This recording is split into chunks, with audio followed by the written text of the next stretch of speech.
स्वागत है। आज हमारे पास जो स्रोत है वो एक बड़ी दिलचस्प चीज की बात करता है, छठी इंद्रिय। हाँ, सिक्स्थ सेंस। स्रोत इसे थेरवा और मतलब सबसे ऊंचा सिद्धांत बताता है। बिल्कुल, और कहता है कि इसके जरिए अनंत प्रज्ञा यानी एक तरह की कॉस्मिक इंटेलिजेंस से जुड़ा जा सकता है। और स्रोत इसे कोई जादू टोना नहीं मानता है ना? नहीं, बिल्कुल नहीं। स्रोत के हिसाब से ये असल में हमारी जो क्रिएटिव इमेजिनेशन है, ये कह लें अवचेतन मन, उसी का एक बहुत विकसित रूप है। एक तरह का रिसीवर। हाँ, एक रिसीविंग सेट जैसा, जो विचारों को, प्लान्स को और खासकर जो अचानक आइडियाज आते हैं, इंट्यूशन जिसे कहते हैं, उसको पकड़ता है। तो आज हम यही समझेंगे, स्रोत इसे कैसे देखता है, फायदे क्या गिनाता है, और वो जो लेखक का अपना तरीका था इसे बढ़ाने का। हाँ, वो अदृश्य सलाहकार वाली तकनीक। हाँ वही तो। चलिए जरा इस आइडिया की तह तक चलते हैं। देखिए, शुरू में एक बात साफ है।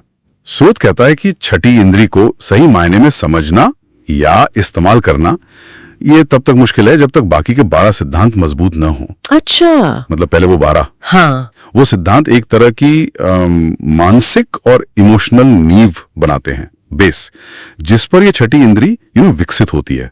और ये समझ धीरे धीरे आती है ध्यान वगैरह से। हाँ, ध्यान और आत्मचिंतन से। ये कोई स्विच नहीं है जिसे ऑन कर दिया। और यहीं पर बात थोड़ी और रहस्यमयी हो जाती है। स्रोत दावा करता है कि इसके विकसित होने पर आने वाले खतरों की चेतावनी मिल सकती है। हाँ, या फिर सही मौके पहचाने जा सकते हैं। एक गार्डियन एंजल या रक्षक देवदूत जैसी शक्ति का भी जिक्र है, पर उसे ज्यादा समझाया नहीं गया है। हाँ, वो थोड़ा अस्पष्ट है। बिल्कुल। और लेखक देखिए चमत्कार शब्द का इस्तेमाल भी बहुत सोच समझ के करता है। हाँ, वो कहता है ये सुपरनैचुरल नहीं है। सही, उसके हिसाब से ये प्रकृति के ही गहरे नियम हैं, बस हम उन्हें आमतौर पे समझते नहीं। और ये छठी इंद्री वो उन नियमों के साथ एक तालमेल, एक हार्मनी बनाने में मदद करती है। ये इंटरेस्टिंग है। अच्छा, अब आते हैं लेखक के उस निजी प्रयोग पर। वो कमाल का तरीका था। हाँ, वो काल्पनिक बैठकें। रोज रात 9 जानी मानी हस्तियों के साथ, इमर्सन, एडिसन, लिंकन, नेपोलियन, वो उन्हें अपने अदृश्य सलाहकार कहते थे। और इसका मकसद बड़ा साफ था, ऑटो सजेशन, मतलब आत्म सुझाव का इस्तेमाल अपने चरित्र को बेहतर बनाने के लिए। हाँ, वो कल्पना करते थे कि वो इन महान लोगों से उनके खास गुण ले रहे हैं, जैसे इमर्सन से प्रकृति की समझ, लिंकन से न्याय की भावना, एडिसन से वो लगन, वो दृढ़ता। तो ये इस विश्वास पर आधारित था कि हमारे विचार हमें आकार देते हैं। बिल्कुल, कि हम जो सोचते हैं, जो चाहते हैं, वही बनते हैं। ये जानबूझकर अपनी मानसिक आदतें बदलने का एक तरीका था। और कमाल की बात यह है कि वो अनुभव इतने असली लगने लगे। हाँ, कि वो काल्पनिक किरदार भी अलग अलग लगने लगे, उनके अपने व्यक्तित्व बन गए। जैसे लिंकन का देर से आना और गंभीर रहना, या कुछ का मजाक करना, लेखक को तो डर भी लगने लगा था।